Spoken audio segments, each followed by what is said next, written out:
बोलते हैं कि हमारा नेशनल जो ट्राई कलर है उसको हटा के भगवा झंडा हो जाना चाहिए। इस तरह की बातें करते हैं। उसका मकसद सिर्फ एक है कि वो भारत का संविधान ख़त्म करके हिंदू राष्ट्र बनाना चाहते हैं और मनुस्मृति दोबारा लागू करना चाहते हैं। मैं आपकी बात बीच में रोक करके ये कहना चाह रहा हूँ, बाबरी मस्जिद का मामला हुआ, वो अदालत का फैसला था। मुसलमानों का कहना अभी भी यही है कि भाई हमने कोर्ट का ऑर्डर जो है, कोर्ट का जो आदेश था वो माना। मुसलमानों के ऊपर हमले होते हैं, मस्जिदों के ऊपर हमले हो रहे हैं, लेकिन मस्जिदों के ऊपर ही हमले नहीं हो रहे हैं। मैं खुद दिल्ली में ही कई केसेस कर रहा हूँ। एक वाल्मीकि मंदिर का केस खिड़की गांव में कर रहा हूँ। देवली गांव में जो बुद्ध विहार है उसको छीनने की कोशिश हो रही है, और अभी जो सागरपुर है उसमें भी बाबा साहब की मूर्ति को तोड़ दिया गया वहाँ। तो ये सब कार्रवाइयाँ साथ चल रही हैं। ट्राइबल्स के साथ भी यही हो रहा है, शेड्यूल कास्ट के साथ भी यही हो रहा है, दूसरी माइनॉरिटीज़ के साथ भी हो रहा है, और मुसलमानों के साथ भी ये हो रहा है। जो इतने बड़े बड़े ओहदों पे बैठे हैं और इतना उन्होंने इज्जत, नाम, शोहरत और पैसा मिल्लत के नाम को या मिल्लत को बेच कर कमाया है मनुवादी ताकतों से हाथ मिला के, तो वो अगर गिरफ्तारियां देने के लिए नहीं आगे आते हैं तो ये समझ लेना चाहिए कि एक बार फिर वही इतिहास, वही माजी दोहराया जा रहा है जो बाबरी मस्जिद के टाइम था। इसमें मुझे कोई भी शक और शुबे की गुंजाइश नहीं है। ये जलसे जुलूस जो किए जा रहे हैं ना, जलसे जो किए जा रहे हैं, इससे कुछ होने वाला नहीं है। जेल भरो आंदोलन की जो है, जब तक जेल भरो आंदोलन का ऐलान नहीं होगा, और जेल भरो आंदोलन को लीड जो कायद हैं वो नहीं करेंगे, सबसे पहले गिरफ्तारियां वो नहीं देंगे, पीसफुल प्रोटेस्ट वो नहीं करेंगे।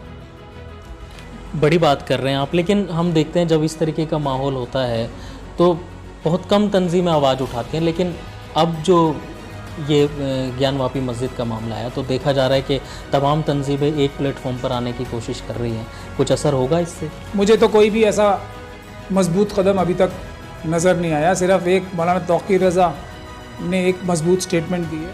तमाम सियासी पार्टियां जो हैं सब खामोश हैं, सिर्फ एक MIM है जो असद साहब आवाज़ उठा रहे हैं इसको, लेकिन उनके जो बयान हैं, उनके बयानात को भी ये बोल दिया जाता है कि ये जो है देश को बांटने की राजनीति कर रहे हैं। अब जिस तरीके से आप कहते हैं कि भाई प्रोटेस्ट करो, जेल भरो, आपके बयान को भी लोग इसी तरह देखते हैं, तो आखिर मुसलमान कैसे फैसला करे, सही क्या है?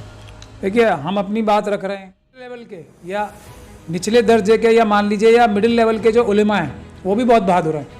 मतलब उनकी आवाज़ को, इतनी बड़ी साजिश है ये जो ऊपर बैठे जो कायद हैं वो दबा रहे हैं, उनकी आवाज़ को छुपा रहे हैं, उनको खामोश कर रहे हैं, उनको डरा रहे हैं। क़यादत को भी मैं बोल रहा हूँ और मजहबी क़यादत को भी। अगर हमने इसे ठीक नहीं किया तो वही होगा जो पहले हुआ है। 30,000 मस्जिदें नहीं, एक एक मस्जिद के ऊपर ख़तरा मंडरा रहा है, क्योंकि हिंदू राष्ट्र में, मनुस्मृति के राज में किसी भी मस्जिद की कोई जगह ही नहीं है, किसी गुरुद्वारे की कोई जगह नहीं है, किसी चर्च की कोई जगह नहीं है, किसी भी और मज़हब की जगह ही नहीं है। सिर्फ ब्राह्मणों की सेवा करना ही सबका धर्म है। एक ही जो सिस्टम है वो एक ही बन जाए।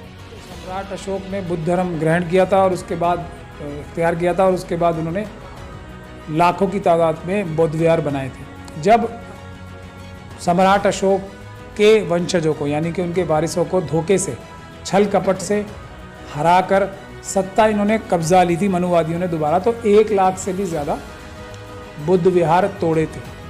जो अवाम है, लोग हैं, वो अगर कानूनी तौर पर इस चीज़ को, इस लड़ाई को कैसे लड़ सकते हैं? अगर जैसे ज़िले की अगर बात करी जाए, हर डिस्ट्रिक्ट में किस तरीके से वो अपनी शिकायत लगा सकते हैं, कानूनी तौर पर किस तरीके से एहतजाज किया जा सकता है इसमें? नहीं, सबसे पहले तो अपने इलाके में मजबूत तंजीमें बनाई जाएं। जो हमारे आलिम दीन, हर इलाके में ईमानदार भी हैं बहुत सारे, ST OBC और माइनॉरिटीज़ के लोग।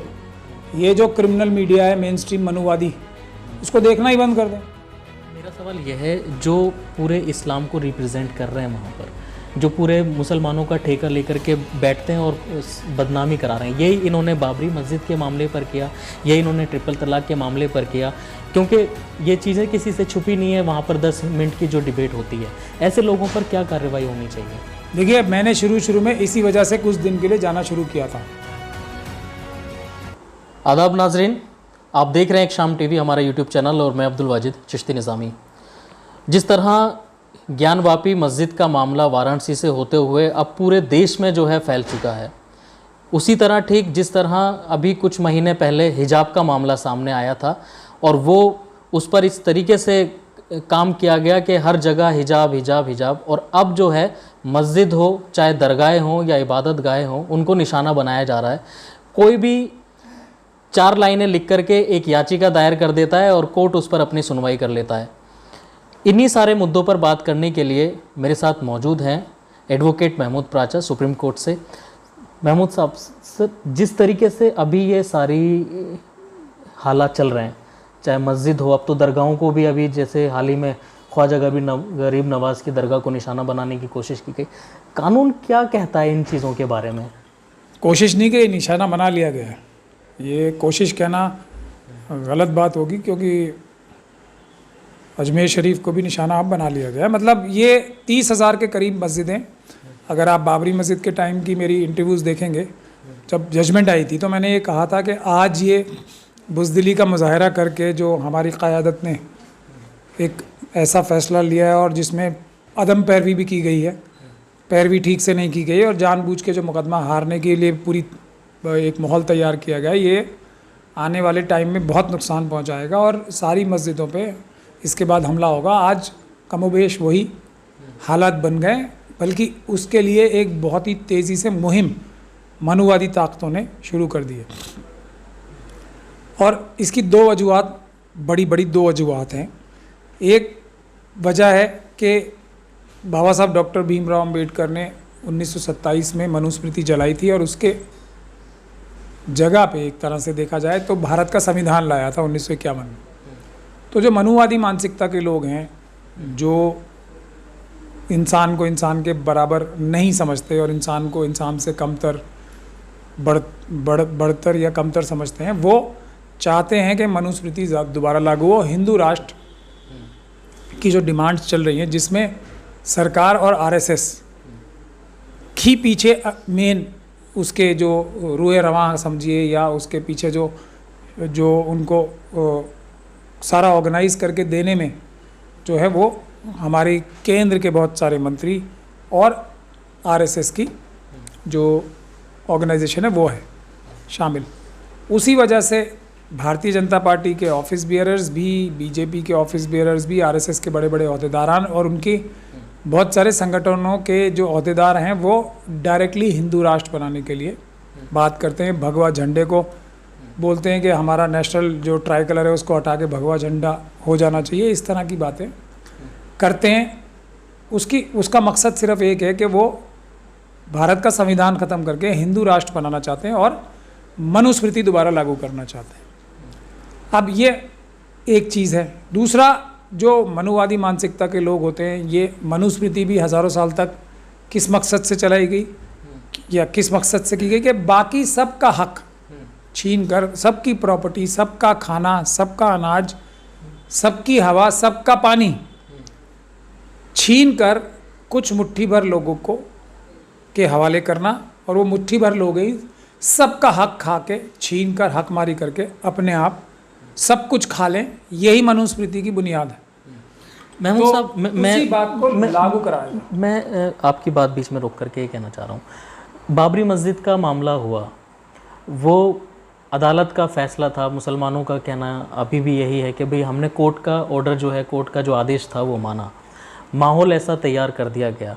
लेकिन अब लगातार ये सवाल उठ रहा है कि अब हम दूसरी बाबरी नहीं होने देंगे। आर्टिकल 1991 की बात की जाती है, ये सब क्या है फिर? देखिए, पहले मैं अपनी पुरानी जो मैं कह रहा था बात ख़त्म कर लूँ कि दूसरा उनका मकसद होता है करप्शन करके। ये सबसे बड़ी करप्शन तो यही है जो मनुस्मृति के मानसिकता के लोग करते हैं। तो आज भी वो पूरे देश का पैसा लूटकर अपने कुछ दोस्तों को और अपने कार्डर्स को बांटा जा रहा है,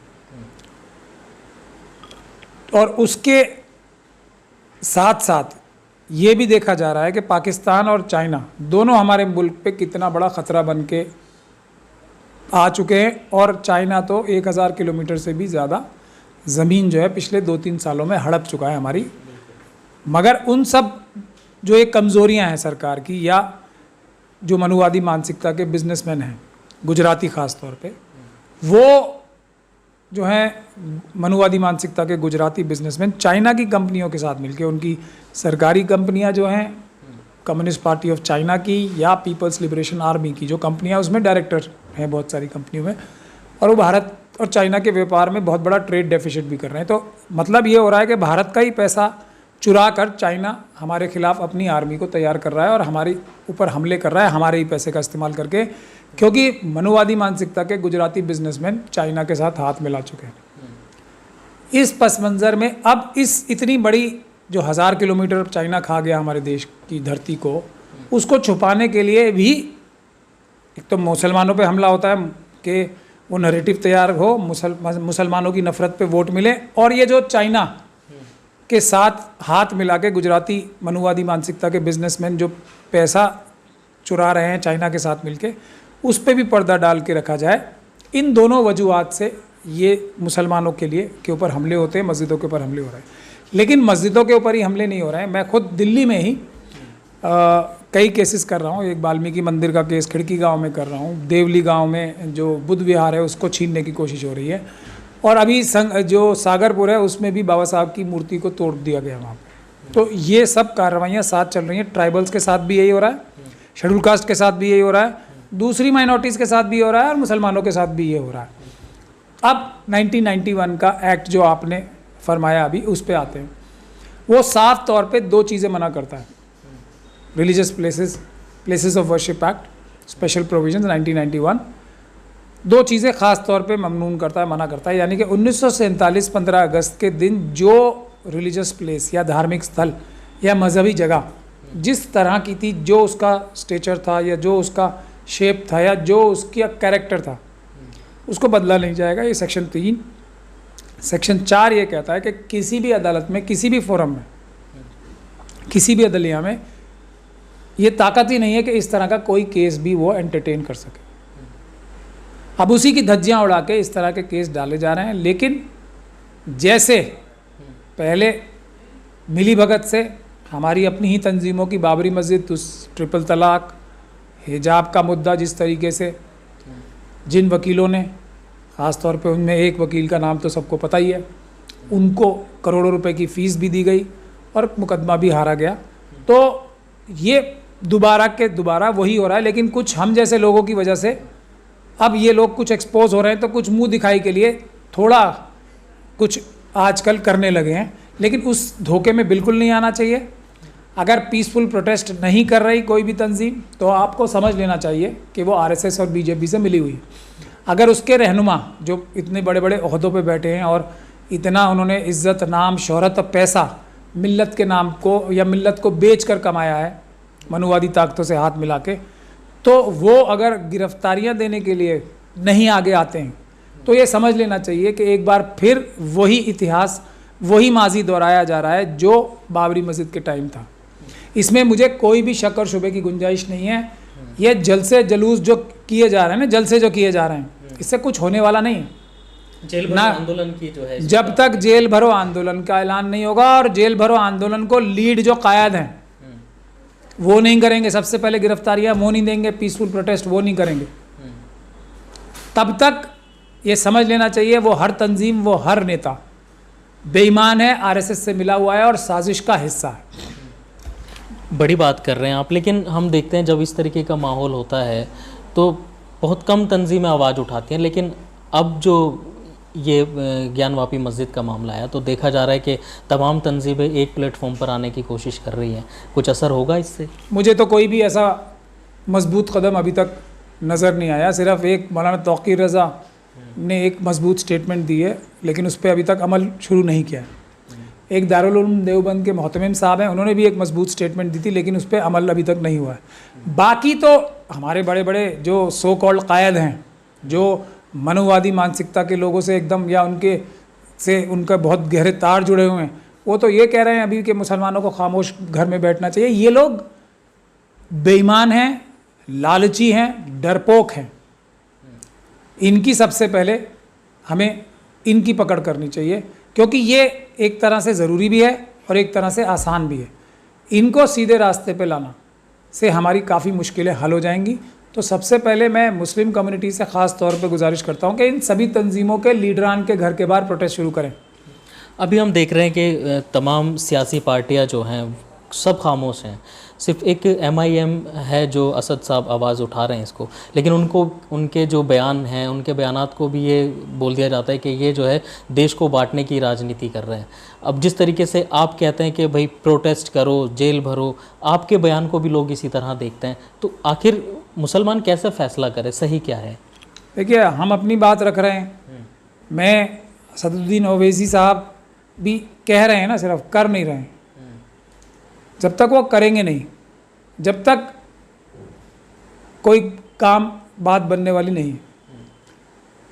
हमने schedule caste schedule tribe community के साथ और दूसरे जो OBC हैं उसके साथ बहुत काम किया है, तो हम और उनके ऊपर भी खतरा हमसे भी ज़्यादा मंडरा रहा है, तो हम उन लोगों के साथ मिलकर भी उनको भी हम लाएंगे। लेकिन पहले मुस्लिम कम्युनिटी तो एक तरफ एक साथ हो जाए।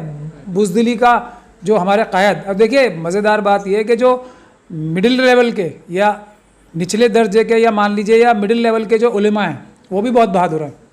मतलब उनकी आवाज़ को इतनी बड़ी साजिश है, ये जो ऊपर बैठे जो कायद हैं वो दबा रहे हैं, उनकी आवाज़ को छुपा रहे हैं, उनको खामोश कर रहे हैं, उनको डरा रहे हैं। जो मिडिल लेवल के और नीचे लेवल के जो भी हमारे उलेमा हैं वो बहुत बहादुर हैं। तो अब ज़रूरत इस बात की है कि या तो ये ऊपर वाले कायद बाहर आकर और जज्बा ईमानिया दिखा के पीसफुल प्रोटेस्ट जो संवैधानिक तरीके हैं उसको अपनाएं, नहीं तो इन लोगों को हटा के जो नीचे अच्छे मजबूत ईमान वाले बहादुर ईमानदार आलिम हैं हमारे, उनको इनकी जगह पर बिठाया जाए। तो ये बहुत वक्त की ज़रूरत है। और ज़बानी जमा खर्च तो बिल्कुल किसी की सुननी नहीं चाहिए। ज़बानी जमा खर्च भी जो इस तरह के इश्तियाल अंगेज़ बातें करता है, जिस तरह की इश्तियाल अंगेज़ बातें करते हैं की जाती हैं, और SC ST OBC के बग़ैर सिर्फ मुसलमानों की बात की जाती है, ये भी RSS की साजिश का हिस्सा है। क्योंकि मैं बार बार इस बात को कहता हूँ और ये बात सच भी है, कोई भी मुझसे इस पर डिबेट भी कर सकता है कि शेड्यूल कास्ट शेड्यूल ट्राइब की हालत हमसे भी ज़्यादा ख़राब है, हर तरीके से उनके ऊपर हमसे ज़्यादा जुल्म हो रहे हैं। तो फिर भी मुसलमानों की अकेले बात करना, मजलूमों की सबकी एक साथ करके बात नहीं करना, एक सांस में बात नहीं करना, वही RSS के ट्रैप में अलग अलग तरीके से हम पे हमले हो रहे हैं। ये सभी हमले समझाने का काम मैं कर रहा हूँ। बाकी वक्त आने पे हमारी बातें सच साबित होती हैं। जैसे बाबरी मस्जिद के मेरे पुराने इंटरव्यू उठा के देख लें सब, जजमेंट के जो मैंने कहा था वही हुरुफ बहुरुफ सच हो रहा है। आज भी मैं फिर कह रहा हूँ, अगर ये क़यादत को हमने ठीक नहीं किया, पॉलिटिकल क़यादत को भी मैं बोल रहा हूँ और मजहबी क़यादत को भी, अगर हमने इसे ठीक नहीं किया तो वही होगा जो पहले हुआ है। 30,000 मस्जिदें नहीं, एक मस्जिद के ऊपर ख़तरा मंडरा रहा है, क्योंकि हिंदू राष्ट्र में मनुस्मृति के राज में किसी भी मस्जिद की कोई जगह ही नहीं है, किसी गुरुद्वारे की कोई जगह नहीं है, किसी चर्च की कोई जगह नहीं है, किसी भी और मज़हब की जगह ही नहीं है। सिर्फ ब्राह्मणों की सेवा करना ही सबका धर्म है। एक ही जो सिस्टम है वो एक ही बन जाएगा। महमूद साहब, एक चीज़ और, जिस तरीके से सनातन धर्म की बात करी जाती है, तो बौद्धिस्ट धर्म के लोग जो हैं वो बताते हैं कि हमारा धर्म सबसे ज़्यादा पुराना है। तो जिस तरीके से अब मस्जिदों को तोड़ करके मस्जिदों के नीचे ढूंढने की कोशिश की जा रही है, तो क्या अब ऐसा भी लग रहा है आपको कि ऐसा भी हो सकता है कि मंदिर तोड़ करके बौद्धिस्ट जो धर्म के लोग हैं वो अपने मंदिर भी तलाशने की कोशिश करें इसमें, अगर इस तरीके से ज़मीनें खुदती रहेंगी तो? नहीं, ज़मीनें खुदती रहेंगी या नहीं खुदती रहेंगी वो दूसरी बात है। सच्चाई की बुनियाद पे सारे काम होने चाहिए। जो मनुवादी ताकतों का सबसे बड़ा जो उनका औजार या हथियार होता है वो झूठ होता है। झूठ नहीं बोलना जाना चाहिए ना किसी भी बात में। ये हमारी झूठ से इख्तिलाफ है और किसी बात से, साइंस से कोई इख्तिलाफ नहीं है, झूठ से इख्तिलाफ है।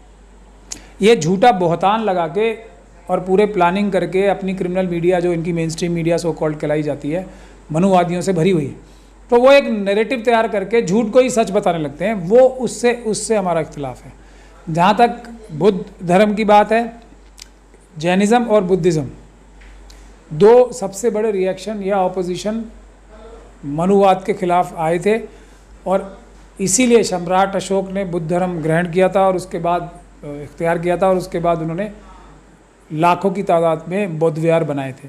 जब सम्राट अशोक के वंशजों को, यानी कि उनके वारिसों को धोखे से, छल कपट से हराकर सत्ता इन्होंने कब्जा ली थी मनुवादियों ने दोबारा, तो 1 लाख से भी ज़्यादा बुद्ध विहार तोड़े थे। जो बुद्ध धर्म के लोग हैं वो उस बात को कहते हैं, और आज भी कमोबेश वही स्थिति है। आज भी छल कपट, धोखे, EVM और ये नफरत का माहौल बना के, जो कि सब पीपल्स रिप्रेजेंटेटिव एक्ट के तहत जुर्म है। ये इलेक्शन जीत रहे हैं छल कपट से, और उसके बाद वही हो रहा है जो उस टाइम हुआ था अशोक सम्राट के वंशजों के साथ। सारे धार्मिक स्थल दोबारा तोड़े जाएंगे, और ये फिर सिर्फ एक ही बात रहेगी कि सब लोग की ज़िंदगी का मकसद ही ब्राह्मणों की सेवा करना। ब्राह्मण कोई गुनाह नहीं कर सकता, और कोई गुनाह कर ले तो वो भी माफ़ है, और हम दूसरे लोग कोई भी गुनाह करते हैं तो उसकी बहुत सख्त से सख्त सज़ा होनी चाहिए। बल्कि हमारी ना पढ़ाई का हक है, ना बिजनेस करने का हक है, ना प्रॉपर्टी रखने का हक है किसी को, ना पानी पीने का, ना सड़क पे चलने का। ये मनुस्मृति लागू करने की तरफ वो पूरी ताकत से, हिंदू राष्ट्र बनाने की तरफ, मनुस्मृति लागू करने की तरफ पूरी ताकत से वो बढ़ रहे हैं। और उसमें ख़ास तौर पे मेरा जो सबसे बड़ा, मुस्लिम होने की हैसियत से भी जो सबसे बड़ा जो जिम्मेदारी और फ़र्ज़ है कि वो मैं अपनी आवाम को, कम से कम मुस्लिम कम्युनिटी को तो ये बताऊं कि हमारे अपने क़ायद जो हैं वो किस हद तक जाकर साजिश का हिस्सा है। महमूद साहब, एक आखिरी सवाल मेरा यही, जो अवाम है, लोग हैं, वो अगर कानूनी तौर पर इस चीज़ को, इस लड़ाई को कैसे लड़ सकते हैं? अगर जैसे ज़िले की अगर बात करी जाए, हर डिस्ट्रिक्ट में किस तरीके से वो अपनी शिकायत लगा सकते हैं, कानूनी तौर पर किस तरीके से एहतजाज किया जा सकता है इसमें? नहीं, सबसे पहले तो अपने इलाके में मजबूत तंजीमें बनाई जाएं। जो हमारे आलिम दीन हर इलाके में ईमानदार भी हैं बहुत सारे, और वो बहुत पक्के ईमान के भी हैं और दुनियावी तौर पे भी ईमानदार हैं, उनको तलाश किया जाए। सोशल एक्टिविस्ट जो ईमानदार हैं, आप जैसे जो पत्रकार ईमानदार हैं हर डिस्ट्रिक्ट में, उनको schedule caste, schedule tribe community के भी, ओबीसी कम्युनिटी के भी, दूसरी माइनॉरिटीज़ के भी लोगों को मिलके एक कोर टीम बनाई जाए इन सब की मिलके हर डिस्ट्रिक्ट में। और जिस डिस्ट्रिक्ट में ऐसा हो जाएगा वहाँ ये जुल्म और ज़्यादती फ़ौरन ख़त्म हो जाएगी।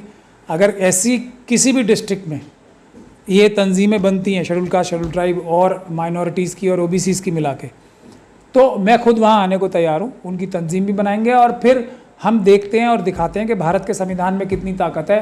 बावजूद मनुवादियों के इतना हावी होने के भी कौन हमारे किसी भी SC ST OBC और माइनॉरिटी के खिलाफ इतना सा भी कोई जुर्म कर जाएगा, हम देखेंगे।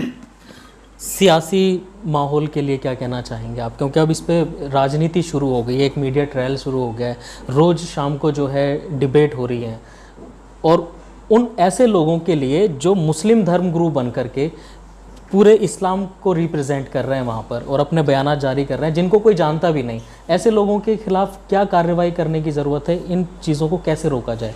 सबसे आसान तरीका तो ये है कि SC ST OBC और माइनॉरिटीज़ के लोग ये जो क्रिमिनल मीडिया है, मेन स्ट्रीम मनुवादी, उसको देखना ही बंद कर दें।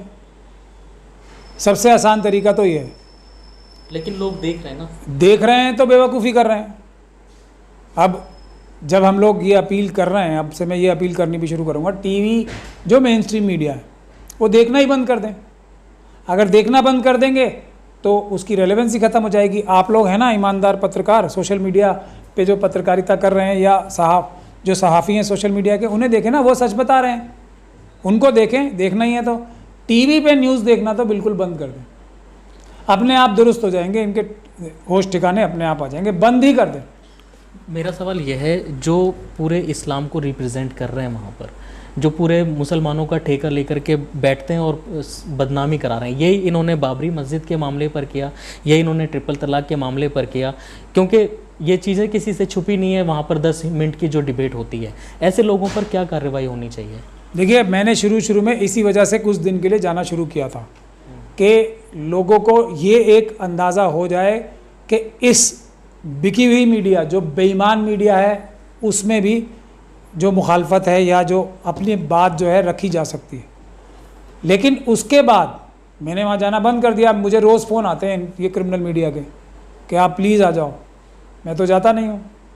तो लेकिन बाकी सब तो ये नहीं करेंगे, बाकी सब ये नहीं करेंगे क्योंकि वो ज़्यादातर तो उनमें से RSS के एजेंट ही हैं, ज़्यादातर देखा जाए तो वो किसी को भी चेहरा बना के पेश कर देते हैं। और कुछ ऐसे हैं जो सस्ती शोहरत के लिए जाते हैं या कुछ पैसे भी मिलते हैं वहाँ से। अब हमने तो किसी से भी एक पैसा वहाँ भी नहीं लिया है। तो ये है बुनियादी बात। लेकिन उसका सलूशन जो है, मैं तो हर चीज़ का एक अच्छा सलूशन बताता हूँ। टीवी देखना कल से बाइकआउट कर दें टीवी, ये सारा नैरेटिव इनका गिर जाएगा। 100-200 लोग देखेंगे मनुवादी और अपना टीवी देख के खुश रहेंगे। बंद ही हो जाएंगे सारे टीवी, क्योंकि वो उनका रेवेन्यू ही जनरेट नहीं होगा। टीआरपी से ही तो होता है, और हमारे लोग ही टीवी देखते हैं। देखना ही नहीं चाहिए। टीवी पे देखना है तो कोई दूसरे ऐसे जो वो देखें, जो हिस्ट्री चैनल है, दूसरे चैनल देखें जिस पे हिस्ट्री, ज्योग्राफी और ये सब साइंस बताई जाती है। अगर न्यूज़ देखनी है तो सोशल मीडिया देखें, तो वो है सल्यूशन सही। तो मैं उसी की अपील करना चाहूँगा। तो बहुत बहुत शुक्रिया महमूद प्राचा साहब बात करने के लिए। जिस तरीके से नफ़रती माहौल बनाने में मीडिया का सबसे बड़ा अहम रोल रहता है, और जब कोई भी इस तरीके के मामले सामने आते हैं तो एक मीडिया ट्रायल उसका शुरू हो जाता है, और कुछ लोग जो ऐसे चेहरे जो ना तो समाज में अपनी कोई इज्जत रखते हैं, लेकिन वो नेशनल चैनल पर बैठ करके पूरे मुस्लिम क़यादत करने की जो है अपने आप को ज़िम्मेदार समझते हैं और पूरे मुसलमानों की रहनुमाई करने की बातें करते हैं, जिनका खुद अपना कोई वजूद नहीं होता। ऐसे लोगों से बचने की भी ज़रूरत है, क्योंकि ये सब कहीं ना कहीं एक सियासत का हिस्सा है। आगे कानूनी क्या कार्रवाइयाँ रहती हैं, किस तरीके से इस लड़ाई से लड़ा जा सकता है, जिस तरीके से मनुवादी लड़ाई का जिक्र किया महमूद प्राचा साहब ने, हम लगातार आपके सामने पेश होते रहेंगे। दिल्ली से एक शाम टीवी के लिए मैं अब्दुल वाजिद चिश्ती निज़ामी।